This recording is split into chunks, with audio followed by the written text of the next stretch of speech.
ನಮಸ್ಕಾರ, ನೀವು ನೋಡುತ್ತಿರುವುದು ರಾಯಚೂರು ನ್ಯೂಸ್ 007ಗೆ ಸ್ವಾಗತ. ದೆಹಲಿ ವಿದ್ಯಾರ್ಥಿಗಳ ಮೇಲಿನ ಲಾಠಿ ಚಾರ್ಜ್ ಖಂಡನೆ, ಕೇಂದ್ರ ಸಚಿವರು ರಾಜೀನಾಮೆ ನೀಡಲಿ ವಿನೋದ್ ರೆಡ್ಡಿ.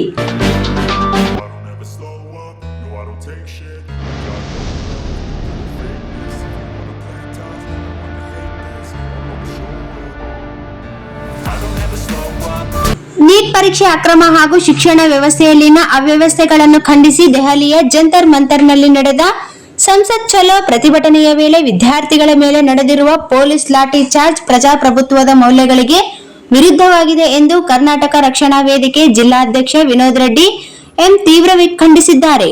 ನೀಟ್ ಪ್ರಶ್ನೆ ಪತ್ರಿಕೆ ಸೋರಿಕೆ, ಯುಜಿಸಿ ಪರೀಕ್ಷೆಯಲ್ಲಿನ ದೋಷಗಳು ಹಾಗೂ ಸಿಬಿಎಸ್ಇ ಉತ್ತರ ಪತ್ರಿಕೆಗಳ ಮೌಲ್ಯಮಾಪನದ ಲೋಪಗಳಿಂದ ದೇಶದ ಲಕ್ಷಾಂತರ ವಿದ್ಯಾರ್ಥಿಗಳ ಭವಿಷ್ಯ ಸಂಕಷ್ಟಕ್ಕೆ ಸಿಲುಕಿದೆ.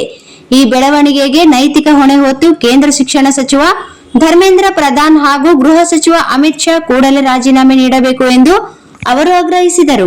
ಸಂವಿಧಾನವು ಪ್ರತಿಯೊಬ್ಬ ನಾಗರಿಕನಿಗೆ ಶಾಂತಿಯುತವಾಗಿ ಪ್ರತಿಭಟಿಸುವ ಹಕ್ಕನ್ನು ನೀಡಿದೆ.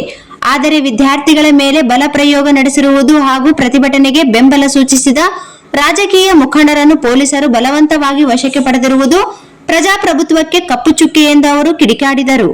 ಸಾಮಾಜಿಕ ಹೋರಾಟಗಾರ ಸೋನಂ ವಾಂಗ್ಚುಕ್ ಸೇರಿದಂತೆ ವಿವಿಧ ಸಂಘಟನೆಗಳು ಶಿಕ್ಷಣ ಕ್ಷೇತ್ರದಲ್ಲಿನ ಅಕ್ರಮಗಳ ವಿರುದ್ಧ ನಡೆಸುತ್ತಿರುವ ಹೋರಾಟವನ್ನು ಸರ್ಕಾರ ಗಂಭೀರವಾಗಿ ಪರಿಗಣಿಸಬೇಕಿತ್ತು.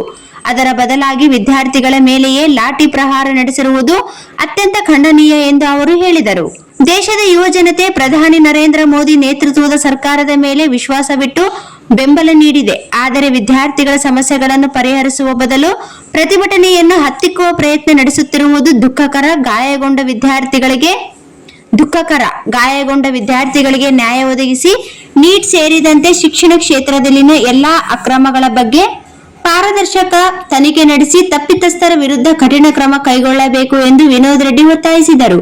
ವಿದ್ಯಾರ್ಥಿಗಳ ಭವಿಷ್ಯವನ್ನು ರಕ್ಷಿಸುವ ನಿಟ್ಟಿನಲ್ಲಿ ಕೇಂದ್ರ ಸರ್ಕಾರ ಕೂಡಲೇ ಸೂಕ್ತ ಕ್ರಮ ಕೈಗೊಂಡು ದೇಶದ ಯುವ ಜನತೆಗೆ ಸ್ಪಷ್ಟ ಉತ್ತರ ನೀಡಬೇಕು ಹಾಗೂ ನಡೆದ ಘಟನೆಗೆ ಕ್ಷಮೆ ಯಾಚಿಸಬೇಕು ಎಂದು ಅವರು ಆಗ್ರಹಿಸಿದರು.